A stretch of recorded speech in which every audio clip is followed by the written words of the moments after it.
जय हिंद दोस्तों, स्वागत है आप सभी का एक और नए क्लास के साथ। आशा करता हूं कि इसके पहले क्लास का आप सभी को काफ़ी अच्छा लगा होगा।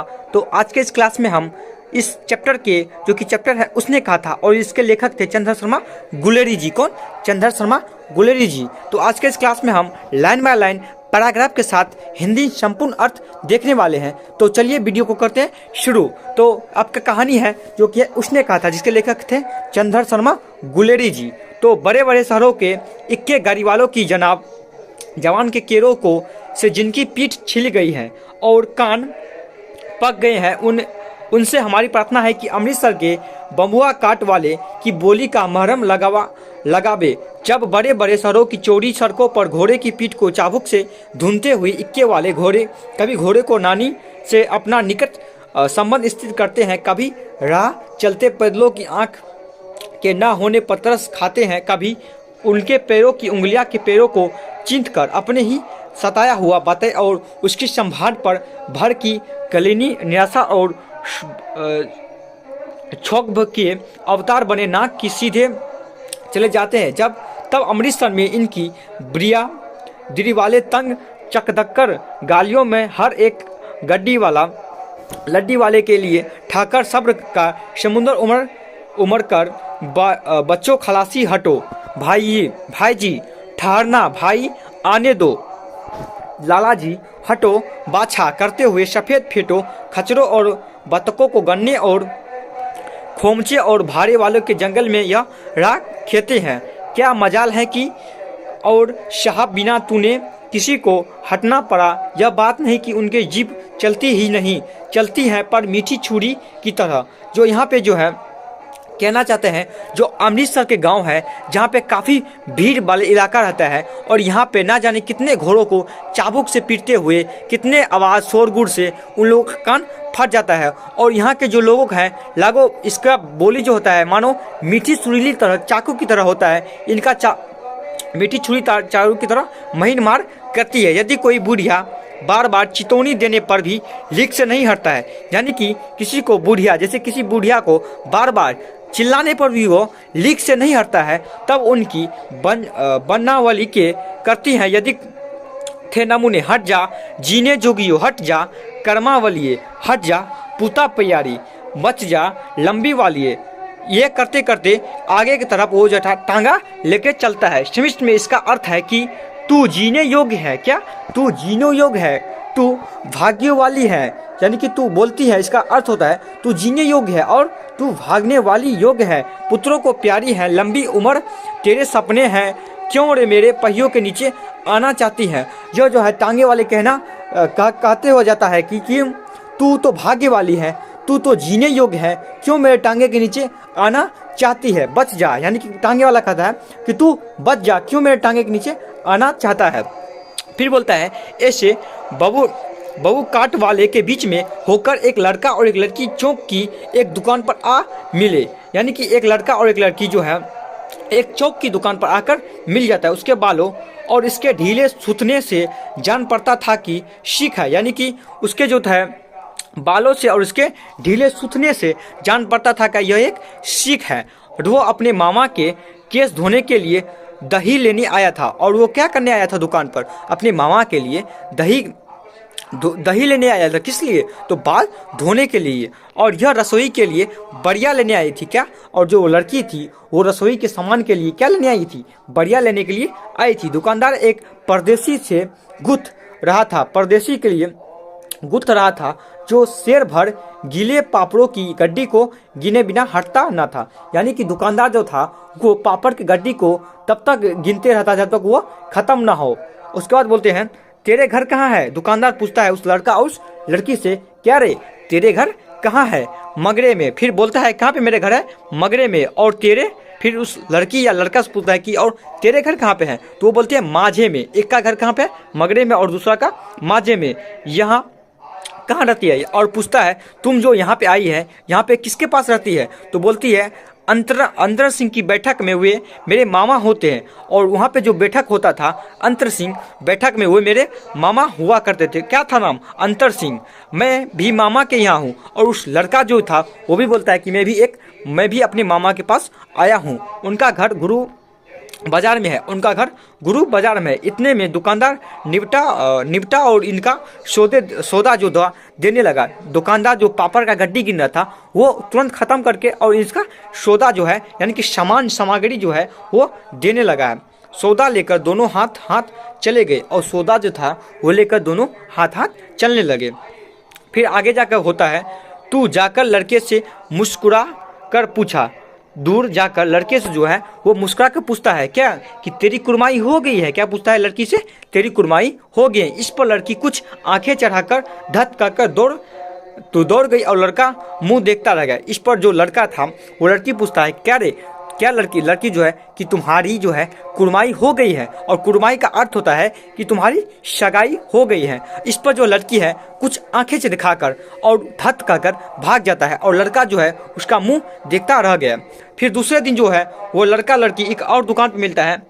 दूसरे तीसरे दिन सब्जी वाले के यहाँ पे, कहाँ पे मिलता है? सब्जी वाले के यहाँ पे। पहला दिन कहाँ मिला था? दही वाले के दुकान पर। और यह दूध वाले के यहाँ पर अक्सर दोनों मिल जाते थे, यानी कि यह दूध वाले की दुकान पर ये दोनों अक्सर मिला करते थे। महीना भर यही हाल रहा और महीना लग गया, ये दोनों ऐसे ही मिला करते थे।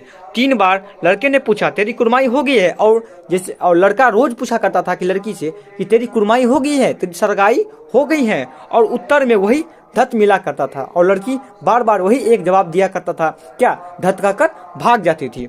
फिर एक दिन लड़के ने वैसे ही हंसी में चिढ़ाने के लिए पूछा, तब लड़की के संभावना के विरुद्ध बोली हाँ हो गई है। और लड़का के मुख की ओर देखते हुए विरुद्ध के भयावास से देखते हुए उस लड़की जो है उस लड़का को बोलती है हाँ मेरी कुरमाई हो गई है और मेरी सगाई हो गई है। फिर लड़का पूछता है कब? तेरी कुरमाई जो हो गई है वो कब हो चुकी है? तब फिर बोलती है कल देखते नहीं ये रेशम से गढ़ा हुआ सालू, और तुम जो है ये देखता नहीं है कि मेरे तन पर जो है यह रेशम गढ़े हुए सालू जो है। लड़की भाग गई। लड़के ने घर की राह ली। लड़का जो है घर का रास्ता पकड़ते हुए रास्ते में एक लड़के को मोरी में ढकेल दिया। यानी कि वो लड़का जो था जैसे ही लड़की उसको बोला हाँ मेरी कुरमाई हो गई है, वो थोड़ा टेंशन में चला जाता है और अपने घर की ओर चलने पड़ता है। और घर के चलने की ओर में उसे एक लड़का मिलता है जिसे वो मोरी में ढकेल देता है। यह छाबड़ी वाला को भी दिन भर की कमाई खोई। एक कुत्ते को पत्थर मारा और यह कुत्ते को भी एक जो है रास्ता मिला, उसे पत्थर मारा और गोभी वाले के ठेले में दूध उड़ेल देता है। और उस गोभी वाले को ठेले में क्या करता है? दूध उड़ेल डालता है। फिर सामने नहाकर आती हुई किसी वैष्णवी से टकराकर अंधे की उपाधि पाई। और उस सामने वाले जो व्यक्ति है वैष्णवी है वो नहाकर उधर से आ रही थी और उस वैष्णवी से वह टकराती है और वैष्णवी उसे कहती है क्या रे तुम अंधा हो क्या रे तुम अंधे हो क्या? तब कहीं घर पहुंचा 2 नंबर में राम राम यह भी कोई लड़ाई है। और यहाँ पे है राम राम यह भी कोई लड़ाई है। दिन रात खंडकों में बैठे हड्डियां अकड़ जाती है। यानी कि अब यह कहाँ पे चला गया? डायरेक्ट लड़ाई पे चला गया है और बोलता है राम राम यह भी कोई लड़ाई है। दिन रात खंडकों में बैठे बैठे क्या है हड्डियां जो है वो अकड़ जाती है। लुधियाने से 10 गुना जाड़ा और मेह और बर्फ ऊपर से पिंडलियों तक कीच में धंसे हुए हैं। गनीम कहीं दिखाई नहीं देती। घंटों में कान के पर्दे फाड़ने वाले धमाके के साथ सारी खंदक हिल जाती है और 100 गज धरती उछल जाती है। यानी कि वहाँ पे जो था काफ़ी ठंडी थी और वहाँ पे जो है तुरंत बमों को फटने के आवाज़ से धरती जो है 100 गज ऊपर की ओर धड़क जाती है। उसके बाद है और वहाँ पे कान जो है फाड़ने धमाकने के साथ ही खंदक हिल जाती है। 100 गज धरती उछल जाती है। इस गोभी गोले से बचे तो कोई लड़े। इस गोभी गोले से यानी कि वहाँ का वातावरण से कोई बचे तब तो कोई लड़ाई कर पाएगा। फिर होता है नगर कोट का जलजला सुना था। यहाँ दिन में 25 जले होते हैं तो कहीं खंदक से बाहर साफा या कोहनी निकल गए तो चटाक से गोली। यानी कि खंदक में जो है यहाँ पे 20 से 25 लोग डेली मरा करते हैं। कहीं से गोली आके लग जाती है तो कहीं से उसको खंदक से सांप यानी कि सांप नुकली निकल कर उसका चटक जाती है। और ना मालूम बेईमानी मिट्टी में लेटे हुए यह घास की पत्तियों में छिपे रहते हैं और जो सिपाही हैं जो कि दुश्मन हैं हमारे, वो ना जाने कहाँ कहाँ घास में छुपे रहते हैं। लाना सिंह और 3 दिन है, लाना सिंह जो है उस खंडक में, और कितने दिन है, 3 दिन और हैं, फिर 4 तो खंडक में बिता ही दिए, 4 दिन जो है उस खंडक में बिता दिए। कौन बिता दिए? लाना सिंह। और परसों रिफिल आ जाएगी, यानी कि परसों जो है वो रिफिल आ जाएगी और फिर 7 दिन की छुट्टी। और लाना सिंह जो है 4 दिन जो है उस खंडक में बिता लेता है और फिर बोलता है कि परसों, यानी कि परसों जो है रिफिल आ ही जाएगा, फिर मुझे 7 दिन का छुट्टी मिल जाएगी, अपने हाथों झटका करेंगे और पेट भरकर खाकर सो सकेंगे, यानी कि खाकर सो सकेंगे। उसी फिरंगी में बाग में मखमल की सी हरी घास और फल की दूध की वर्षा कर देती हैं। लाख कहते हैं दाम नहीं लेती, कहती है तुम राजा हो, मेरे मुल्क को बचाने आए हो। 4 दिन तक पलक नहीं झपी जो है, उस 4 दिन में उसका एक भी पलक नहीं झपा। बिना फेरे घोड़े नहीं बिगड़ता, क्या बिना फेरे घोड़ा बिगड़ता है? वैसे ही बिना लड़े सिपाही, जैसे ठीक पर इसी प्रकार जैसे बिना फेरे घोड़ा बिगड़ता है, ठीक वैसे ही बिना लड़े सिपाही बिगड़ता है। तो मुझे तो संगीन चढ़ाकर मार्च का हुक्म मिल जाए, फिर 7 जनवरी को अकेले साथ मारकर ना लौटूं तो मुझे दरबार साहब की दिल्ली पर माथा टेकना नसीब ना हो। यानी कि फिर बोलता है कि मुझे संगीन चढ़ाकर मार्च का हुक्म मिल जाए, यानी कि मुझे अगर हुक्म मिल जाए तो मैं अकेले ही मैं 7 जर्मनों को अकेले मारकर लौटूं ना तो मुझे जो है दरबार में साहब दिल्ली पर माथा टेकना नसीब ना हो। यह कौन बोलता है? तो लाना सिंह बोलता है। पाची कहीं के कलों के घेरों संगीत दिखते हुए मुंह फाड़ देते हैं और पैर पकड़ने लगते हैं। जो अंधेरों में 30-30 मन का गोला फेंकते हैं और इस दिन धावा किया था, 4 मील तक एक जर्मन नहीं छोड़ा था। पीछे जनरल से हट आने का कमान दिया, नहीं तो नहीं तो सीधे बर्लिन पहुंच जाता। यानी कि उस दिन वो लाना सिंह बोलता है कि उस दिन मैंने जो एक जर्मन को 4-4 मील तक दबा दिया था, अगर मुझे लेफ्टिनेंट साहब जो है वो मुझे रोकते नहीं तो न जाने उस दिन मैं कितने जर्मनों का जो है खात्मा कर देता। और फिर बोलता है नहीं तो सीधे वर्लिन पहुंच जाता, यानी कि वर्लियन पहुंच जाता, एक जगह का नाम है जो कि है वर्लिन, वहां पे मैं पहुंच जाता। क्यों? फिर पूछता है क्यों सूबेदार? वो जो लाना सिंह है एक सूबेदार से पूछता है क्या, जिसका नाम है हजारा सिंह। क्यों सूबेदार हजारा सिंह, तू मुस्कुरा रहा है? मुस्कुरा कर कहा, लड़ाई के मामले जमादार या नायक के चलाए नहीं चलते, बड़े अफसर दूर की सोचते हैं। 300 मील का सामना है, एक तरफ बढ़ गए तो क्या होगा, एक तरफ बढ़ गए तो क्या होगा? सूबेदार जी है, सच है, लाला सिंह बोला। पर क्यों, क्या हड़िया में तो जरा घस गया है क्या? सूर्य निकलता नहीं और खाई में दोनों तरफ से चंबे की बावलियों के सोते झड़े रहे हैं। एक धावा हो जो गर्मी आ जाए, उसकी उद्यमी उठ सिगड़ी में कोले डाल। क्या बोलता है? फिर उसके बाद बोलता है उद्यमी उठ, क्या उद्यमी उठ और सिगड़े में कोले डाल, यानी कि सिगड़े में जो है कोयला डाल। वजीरा तुम 4 जन बाल्टियां लेकर खाई का पानी फहार फेंको।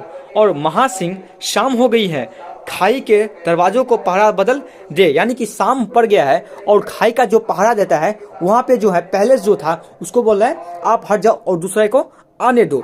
यह कहते हुए सूबेदार सारी खंदकों में चक्कर लगाने लगता है। वजीरा सिंह पलटन का विदूषक था। पलटन का विदूषक किसे कहा जाता था? यह आपके एग्जाम के दृष्टिकोण से काफी महत्वपूर्ण है। क्या पलटन का विदूषक था? तो वजीरा सिंह कौन था? वजीरा सिंह जो था वो पलटन का विदूषक था। फिर बोलता है बाल्टी में गंदला पानी लेकर खाई के बाहर फेंकते हुए बोला, मैं पाधा बन गया हूँ, करो जर्मनी के बादशाह का तर्पण। इस पर सब खिलखिला पड़ते हैं। उदासी के बादल फट गए। लाना सिंह ने दूसरी बाल्टी पर उसके हाथ में देकर कहा, अपनी बारी के खरबूजों को पानी, ऐसा खाद पानी पंजाब भर में नहीं मिलेगा। हाँ, देश क्या है? स्वर्ग है। और पूछता है हाँ, जो देश है यह क्या है? यह एक स्वर्ग है। मैं तो लड़ाई के बाद सरकार से 10 घुमा जमीन यहाँ मांग लूंगा और फिर यहाँ पे जब लड़ाई खत्म होगा तो मैं सरकार से दरखास्त करूंगा कि सरकार मुझे 10 बीघा जमीन यहीं पर दे दे। फिर बोलेगा कि बूटे लगाई ना, क्या लड़ी होड़ा को भी यहीं बुला लूंगा और लड़ी होड़ों को भी यहीं बुला लूंगा। यहाँ या वही दूध पिलाने वाली फिरंगे में चुप कर, यहाँ वालों का श्रम नहीं, यहाँ पे है वालों का श्रम नहीं है, देश देश की चाल है, देश देश की चाल है। आज तक मैं उसे समझा ना सका कि सिख तंबाकू नहीं पीते, और मैं तुमको आज तक समझा नहीं पाया कि सिख जो है तंबाकू नहीं पीते हैं। सिगरेट देने में हट करती हैं, ऑटो में लगना चाहती हैं और पीछे हटता हूँ तो समझाती हैं कि राजा मान गया, अब मेरे मुल्क के लिए लड़ेगा कि नहीं। अच्छा, सब बोधा सिंह कैसा है? और फिर पूछता है अच्छा जो है बोधा सिंह अब कैसा है? तो वो बोलता है अच्छा है क्या? बोधा सिंह जो है अच्छा है, जैसे मैं जानता ही नहीं। रात भर तुम अपने दोनों कंबल उससे उठाते रहे, आप फिर भी के सहारे गुजारते रहे, उसके पहरे आप पहरा दे आते हो, अपने सूखे लकड़ी के सख्तों पर सुलाते हैं और कीचड़ में पड़े रहते हैं। जो है पूछता है कि लहना सिंह जो है क्या, तो जो बोधा सिंह है वो उसका तबीयत अब कैसा है? तो फिर बोलता है हाँ ठीक है। क्या है? हाँ ठीक है। फिर लहना सिंह बोलता है क्या मैं नहीं जानता हूँ कि तुमने जो है अपना कंबल उस बोधा सिंह को रात भर ओढ़ाया है और उस लकड़ी को जो है उसके तकिया के रूप में उसे नीचे को पढ़ाया है। फिर बोलता है मेरा डर मत करो, मैं तो बुलेल की खंडक के किनारे मरूंगा। कहाँ पे मरूंगा? बुलेल की खंडक के किनारे मरूंगा। भाई किरत सिंह क्या? भाई किरत सिंह की गोद में मेरा सिर होगा। और किसके गोद में सिर होगा? भाई किरत सिंह की गोद में मेरा सिर होगा। हाथ में लगाए हुए आंगन के आम में पेड़ की छाया होगी। वजीरा सिंह ने त्योरी चढ़ाकर कहा क्या मरने की लगाई है? और फिर बोलता है क्या तुम लोग मरने की लगाई है? मेरे जर्मनी और तुर्की भाइयों कुछ गाओ। हाँ कैसे? फिर बोलती हैं, फिर वो लोग अपने आप में जो है गाना गाने लगता है। क्या गाना गाता है? दिल्ली शहर तो पियसुरु तू नू जायदी कर लेना लूंगा दा व्यापारो मंडिये कर लेना नारेदा सौदा अड़िए। फिर गाना गाने लगता है और बोलता है ओए लाना चटकाया कदुल्नू। क्या बोलता है? ओ लाया चडाला कटकलू। फिर आगे बोलता है कद्दू वयानान मजेदार गोड़िए हुन लगा चटक्का कदलूना। फिर बोलता है ए दिल्ली शहर से पेशावर को जाने वाली मंडी में लोगों को व्यापार कर लेना, अरी नारे का सौदा भी कर लेना। ओए अब हमें कुदुक चखना है। क्या? हमें कुदुक चखना है। ए गोरे वर्ण वाली कुदुक अत्यंत स्वादिष्ट पक्का है। क्या? कुदंत जो है वो जो खाना बनाया था वो कुदंत जो है अत्यधिक स्वादिष्ट पका है। अब हमें कुदंत चखना है। क्या? हमें कुदंत चखना है। कौन जानता था कि दाढ़ियों वाले घरबारी सिख ऐसा लुच्चे का गीत गाएगा? और कौन जानता है कि दाढ़ी वाला जो सिख होता है यह ऐसा लुचंगा गाना गाएगा? पर सारी खंडक गीत से गूंज उठी और इस सिपाही के गीत से जो है सारे खंडक के सिपाही जो है गूंज उठे। सिपाही फिर ताजे हो गए। सिपाही मानो कि फिर से ताजे हो गए, मानो 4 दिन से पहले सोते और मौजी करते रहे हो। पहर रात गई, अंधेरा है, सन्नाटा हुआ है। बोधा सिंह खाली बिस्किटों के टीनों पर अपने दोनों कंबल बिछाकर लहना सिंह के 2 कंबल और एक बरान कोट ओढ़कर सो रहा था। यानी कि 2 परत रात बीत गई थी, अंधेरा हो गया था और सन्नाटा पूरा हो गया था। बोधा सिंह खाली बिस्किटियों के टीनों पर अपने कंबल बिछाकर लहना सिंह के 2 कंबल बरानकोट पर ओढ़कर सो रहा था। लहना सिंह पहरे पर खड़ा था। लहना सिंह कहाँ पे खड़ा था? पहरे पर खड़ा था। एक आँख खाई के मुख पर और एक आँख बोधा सिंह के शरीर दुबले पतले शरीर पर। यानी कि लहना सिंह जो था वो पहरे पर खड़ा था और एक आँख उसकी लड़ाई के समक्ष खाई के मुख पर थी और एक आँख बोधा सिंह के जो कि बुखार के कारण उसका शरीर दुबला पतला पड़ गया था उसके शरीर पर थी। बोधा सिंह कहराया और बोधा सिंह जो है ठंड के कारण बुखार के कारण कहराने लगा। फिर बोलता है लहना सिंह बोलता है क्यों बोधा भाई क्या है? फिर लहना सिंह बोलता है क्यों बोधा भाई क्या है? तो सिंह बोलता है पानी पिला दो। क्या बोलता है? पानी पिला दो। लहना सिंह ने कटोरा उसके मुख से लगाकर पूछा कहो कैसे हो? लहना सिंह जो था पानी का कटोरा उसके मुख में लगाता है और पूछता है बताओ तुम कैसे हो? पानी पीकर बोधा बोला कपनी छूट रही है, रोम रोम में तार दौड़ रहे हैं। यानी कि बुखार के कारण उसके शरीर में पूरा रोम रोम जैसा तार जैसा बिजली जैसा दौड़ रहा है शरीर में और दांत बज रहे हैं। अच्छा मेरी रस्सी पहन लो। क्या? मेरी जर्सी पहन लो। कौन बोलता है? लहना सिंह। और तुम? फिर बोधा सिंह बोलता है मैं तुम्हारी जर्सी अगर पहन लूँगा तो फिर तुम क्या करोगे? फिर आगे बोलता है मेरे पास सिगड़ी है। क्या बोलता है? मेरे पास सिगड़ी है और मुझे गर्मी लगती है, पसीना आ रहा है। ना मैं नहीं पहनता। फिर बोधा सिंह बोलता है नहीं, मैं अगर ये आप तुम्हारा ये जर्सी मैं अगर पहन लूँगा तो तुम क्या करोगे? तो फिर बोलता है नहीं मैं नहीं पहनूंगा। फिर बोलता है 4 दिन से तुम मेरे लिए, हाँ याद आई, मेरी दूसरी गर्म जर्सी है। क्या? मेरी दूसरी गर्म जर्सी है, अब सवेरे ही आई है, आज सवेरे ही आई है, विलायत से मैं बुन बुन कर भेज रही हैं, गुरु नानक भला करे। यानी कि विलायत से आज ही उसके लिए गर्म जर्सी आई है। और फिर वो अपने ईश्वर को शुक्रिया अदा करते हुए कहता है इस गुरु नानक उनका भला करे। ये कहकर लाना अपना कोट उतारकर जर्सी उतारने लगा और ये कहते ही लाना सिंह जो था वो अपना जर्सी उतारने लगा। सच कहो, सच कहते हो और झूठ नहीं? फिर बोलता है तुम झूठ तो नहीं कह रहे हो कि तुम्हारे पास जर्सी एक आज ही आई है? यो कहकर नहीं करते बोधा को उसने ज़बरदस्ती पहना दिया और आप खाकी कोट जीन का कुर्ता भर पहनकर पहरे पर खड़ा हुआ। मेम की जर्सी का कथा केवल कथा थी। और आगे है क्या? आधा घंटा बीता, यानी कि आधा घंटा बीता, इतने में खाई के मुख से आवाज़ आई। यानी कि पहरा करते करते हुए जैसे ही आधा घंटा बीता जो फिर है खाई से एक मुख की आवाज़ आई। क्या आवाज़ आई? सूबेदार हजारा सिंह। क्या? सूबेदार हजारा सिंह। कौन? लपटन साहब। फिर जो है लाना सिंह बोलता है कौन? लपटन साहब आप हैं? फिर कहता है हुकुम हुजूर। फिर बोलता है हुकुम हुजूर कहकर सूबेदार तनकर फौजी सलाम करके सामने हुआ। देखो इसी दम धावा करना होगा। मील भर की दूरी पर पूरब के कोनों में एक जर्मन खाई है। मील की दूरी पर पूरब में एक कोने में जर्मन की खाई थी। फिर आगे हैं उसमें 50 से ज़्यादा जर्मन नहीं है। उसमें से 50 से ज़्यादा जर्मन नहीं है। आपके ऑब्जेक्टिव पूछ सकता है कि उस खाई में कितने जर्मन नहीं है, तो कितने खाई में जर्मन नहीं थे? 50। कितने? 50। फिर है इन पेड़ों के नीचे 2 खेत काट कर रास्ता है, 3-4 घुमाव है, जहाँ मोड़ है वहाँ 15 जवान खड़े हैं आया हुआ है। तुम यहाँ 10 आदमी छोड़कर सबको साथ लेकर उनसे मिलने जाओ। खंदक छीन कर वहीं जब तक दूसरा हुक्म ना मिले डटे रहो। और फिर बोलता है तुम जो है 10 आदमी को लेकर यहाँ खंदक से निकल जाओ और जब तक जो है खंदक से कोई क्या है, जब तक खंदक से छीनकर वहीं तब तक दूसरा तुम हुक्म ना मिले तब तक तुम डटे रहो। और खंदक से तुम 10 आदमी लेके चला जाओ और जब तक अगला हुक्म ना मिले तब तक तुम वहीं डटे रहो। हम यहाँ रहेंगे और हम यहाँ रहेंगे। जो हुक्म। फिर लाना सिंह बोलता है जो हुक्म। चुपचाप सब तैयार हो गए। क्या? चुपचाप सब तैयार हो गए। बोधा भी कमल उतार कर चलने लगा। तब लाना सिंह ने उसे रोका। बोधा सिंह जो बुखार के कारण कपकपा रहा था वो भी अपना कम्बल उतारकर लड़ने के लिए कहाँ चलने लगे? जर्मन के उस खाई में चलने लगे। फिर लाना सिंह जो था उसको रोकने लगा। लाना सिंह आगे हुआ तो बोधा के बाप सूबेदार ने उंगली से बोधा की ओर इशारा किया। लाना सिंह समझकर चुप हो गया। पीछे 10 आदमी कौन रहे हैं इस पर बड़ी हुज्जत हुई। कोई रहना न चाहता था। समझा बुझाकर सूबेदार ने मार्च किया। लपटन साहब लाना सिंह सिगड़ी के पास मुंह फेरकर घोड़े गए और सिगरेट निकालकर सुलगाने लगे। 10 मिनट बाद उन्होंने लाना की ओर हाथ बढ़ाकर कहा लो तुम भी पियो। जो था लपटन साहब जो था वो सिगरेट को सहलाने लगा और सिगरेट में जलाने के बाद लाना सिंह को बोलता है लो तुम भी पी लो।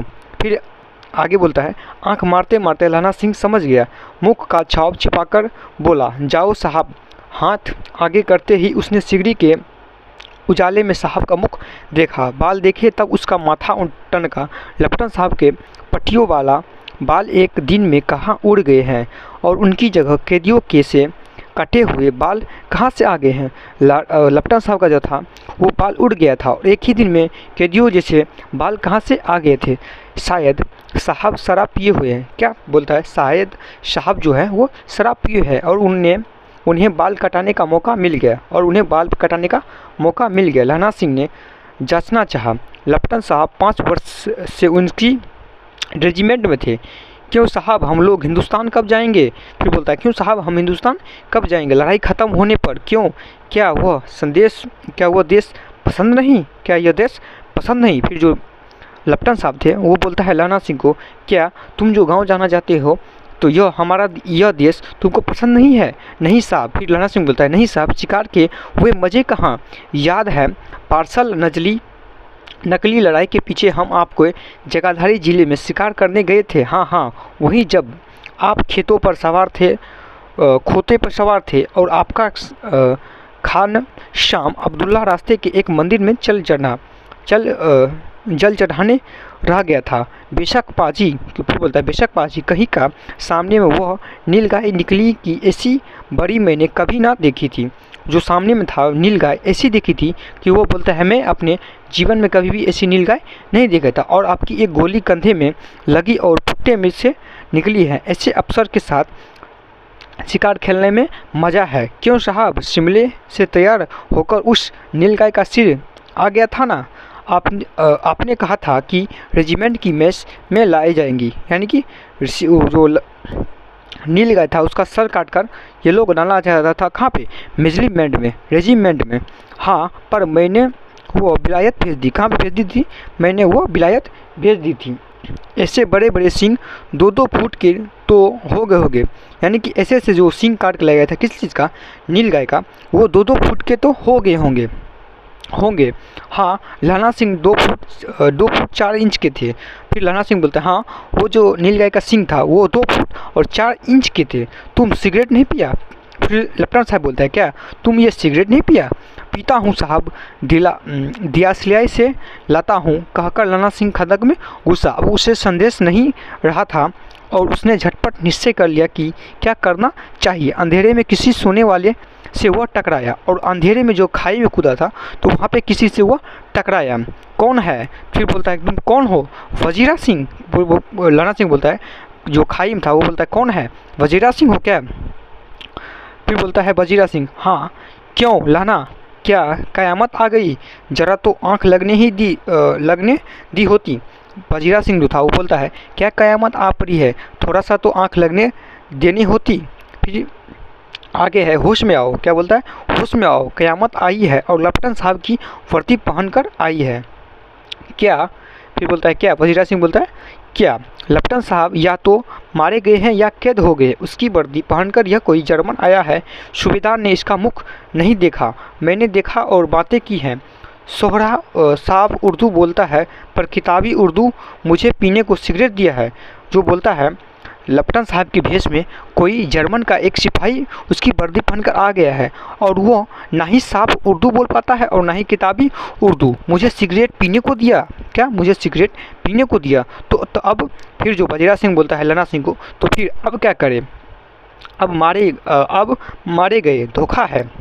सूबेदार किचन में चक्कर काटते फिरेंगे और यह खाई पर धावा होगा, उधर उन पर खुले में धावा होगा। उठो, एक काम करो, पलटन के पैरों के निशान देखते देखते दौड़ जाओ, अभी बहुत दूर ना होंगे। सूबेदार से कहो कि एकदम लौट जाए। खंदक की बात झूठ है, चलो जाओ, खंदक के पीछे से निकल जाओ, पता तक न खड़के, देर मत करो। यानी कि बोलता है चुपचाप जो है इस खंदक से निकल जाओ, ऐसे खंदक से निकलो जैसे पत्ता ना खड़के।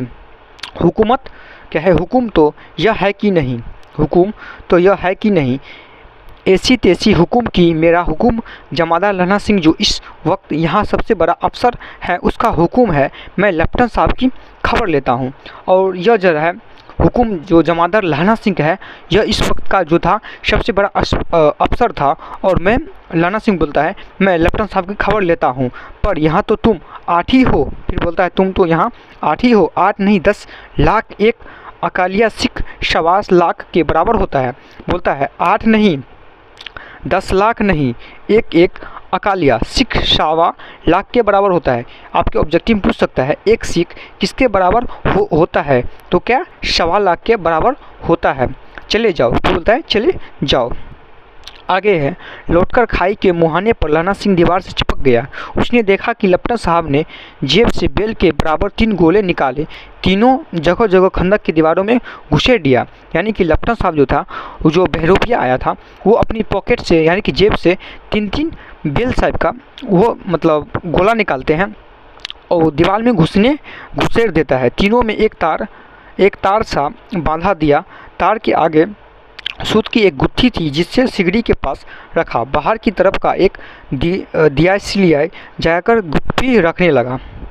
फिर आगे हैं, बिजली की तरह दोनों हाथों से उल्टी बंदूक को उठाकर लहना सिंह ने साहब की कूहनी पर तानकर मारा।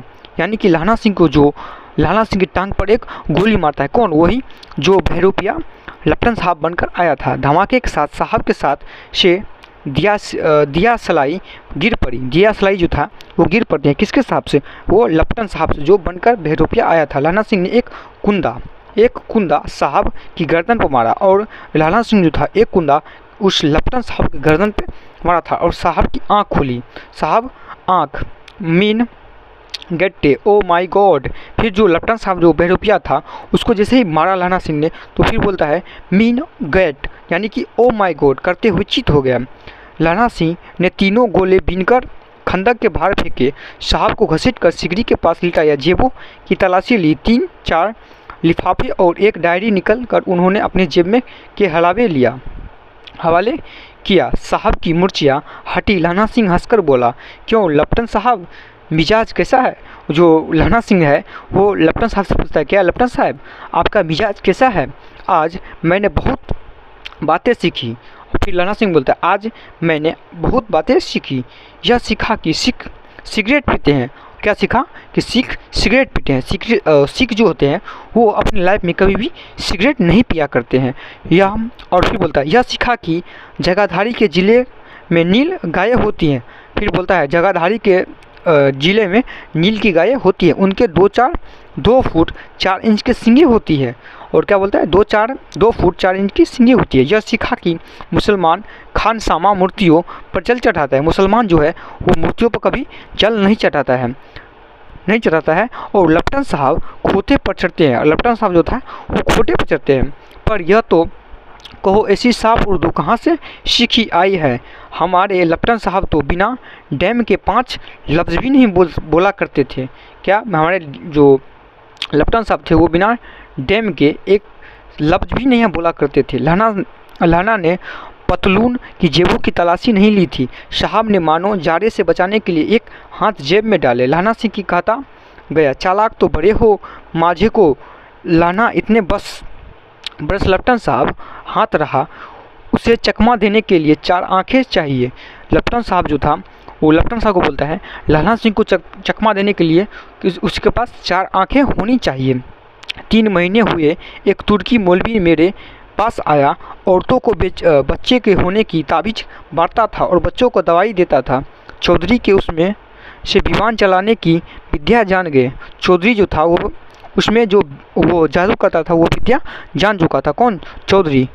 गौ को नहीं मारते थे। हिंदुस्तान में आ जाएंगे तो गौ हराकर वाला है। डाकू बाबू पलूराम भी डर गया था।